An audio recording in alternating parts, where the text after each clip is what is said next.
Oui, absolument, et absolument, Julien. Et allez, je vais vous donner cette adresse magique. Ça s'appelle Scunthorpe. C'est une petite ville du centre de l'Angleterre. Elle a d'ailleurs été élue ville la plus moche et la moins romantique du pays il y a quelques années. Oui, mais il semble qu'il y ait de bonnes ondes là-bas, car effectivement, c'est là-bas qu'à 2 ans d'intervalle, un couple a gagné à l'euro-million. C'est quasi impossible statistiquement. Incroyable, mais vrai, comme le montre ce reportage que nous avons réalisé avec Christophe Aubert.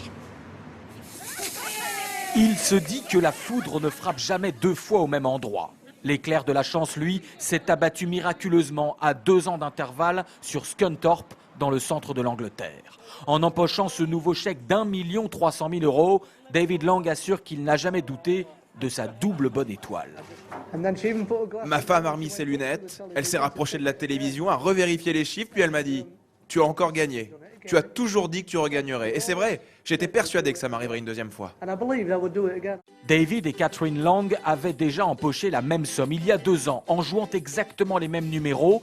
Pour les statisticiens, la probabilité de gagner ainsi une deuxième fois était au-delà de l'entendement, à savoir une chance sur 283 milliards.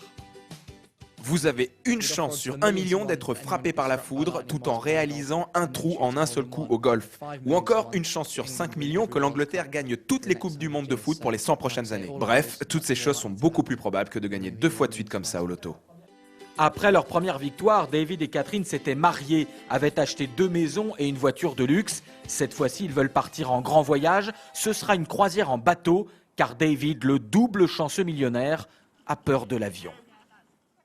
Voilà qui fait rêver.